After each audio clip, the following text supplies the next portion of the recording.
Now to read what is on this chart that you see on the screen now.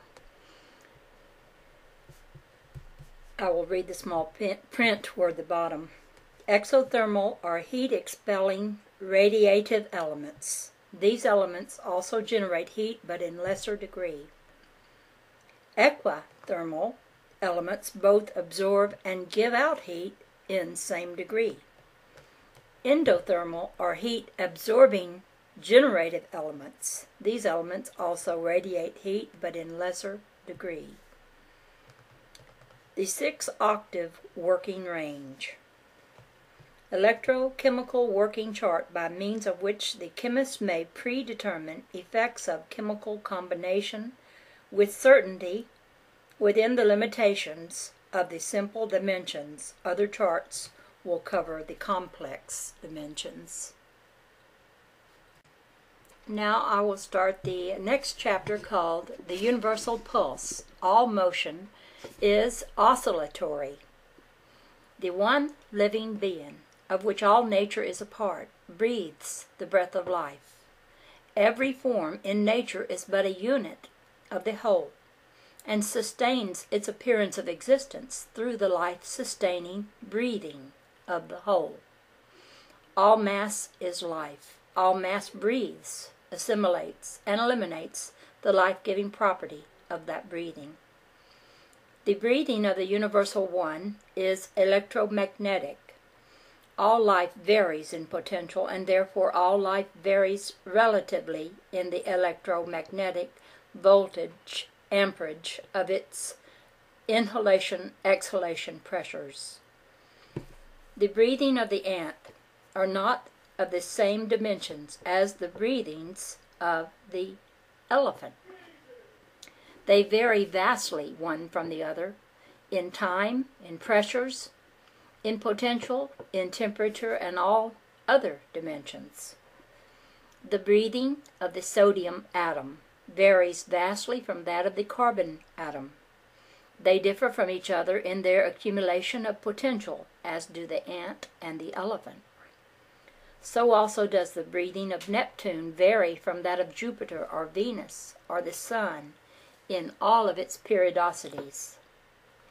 The universal phenomenon of inhalation-exhalation is a fundamental life principle. The inhalative action is the cause of electricity.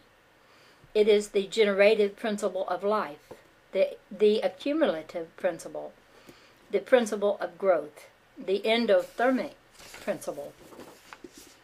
It is the gravitative principle of attraction. It is the principle of evolution. It is the male principle, the positive principle, the creative principle, the assembling principle of the appearance of form. It is the winding of the cosmic clock. It is that which is known as positive electricity, which means that it is preponderantly and dominantly electric. The exhalative reaction is the cause of magnetism. It is the radiative principle of life, which man erringly names death. It is the dissipative, dissolutive, repellative principle, the decreative, the disassembling principle of disappearance of form. It is the principle of devolution. It is the female principle, the negative principle. It is the running down of the cosmic clock. It is that which is known as negative electricity, which means that electricity is magnetically dominated.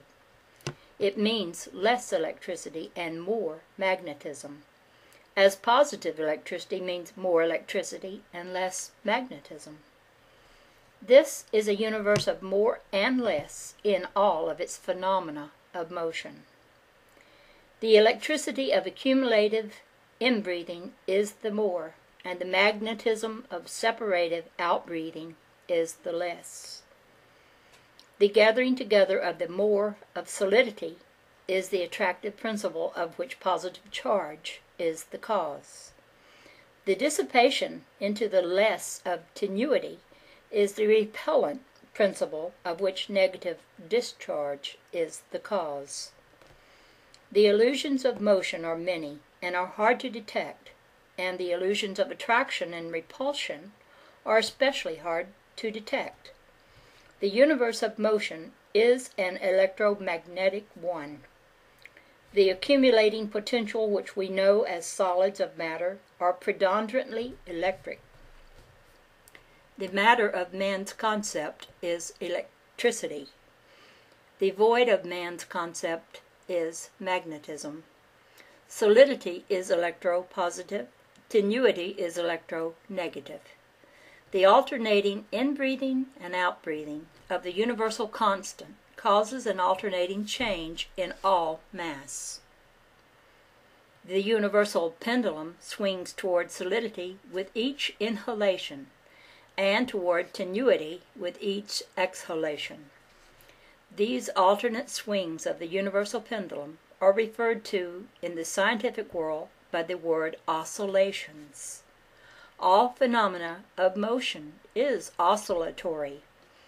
All motion is forward toward the more and backward toward the less. Forward toward the more is always toward solidity and greater pressure. Backward toward the less is always toward tenuity and released pressure. The forward spiral swing of the cosmic pendulum is the positive bound of energy, and the backward spiral swing is its negative rebound. The forward swing toward the plus is always in the direction of north by the way of the east, and the backward swing is always south by the way of west. All energy is renewed from the south by the way of east and dissipated toward the south by the way of the west. To these periodic oscillations, alternating in sequence, is due the revolution and rotation of all mass. All evolving and devolving mass beats time in accord with its periodic sequences of alternating electromagnetic oscillations. All mass beats time in accord with its varying potential.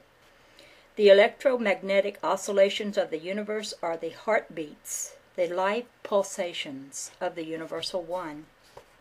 The Universal One is the universe.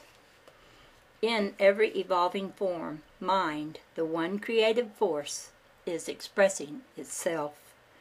Every existent thing is creating by the continuous thinking of mind. Nothing is which has not always been. The breathing of the one creative force is your breathing, and my breathing, and that of the meadow violet. The universal pulse is your pulse, and my pulse, and that of the giant Betelgeuse, and that's spelled Betelgeuse. I'm going to look that up and see what that is. The electromagnetic pulse beats of a light unit may be 30 trillion to a second, and those of an accumulation of light units in the mass of our sun may be months apart, just as its inhalation-exhalation period is approximately 11 years. Betelgeuse may have a breathing period of 1,000 years, but time is a purely relative dimension, and all periods vary only in dimension. The pulsations of the Universal One are constant in every dimension, in all mass. The 30 trillion per second of a light unit would exactly equal the energy of one super pulsation of the sun of our solar system. If the energy developed by the ant's inbreathings were stored as potential until its time and mass dimensions were equal to that of the elephant, the pressure thus accumulated would exactly equal the power of one inbreathing of the elephant. Electromagnetic oscillations are always in alternating series of pressure increase and pressure release. The word Betelgeuse, I looked it up, and it means a red, supersized giant star. So I didn't know what that was, but thanks to the Wikipedia encyclopedia, I now do understand what that is.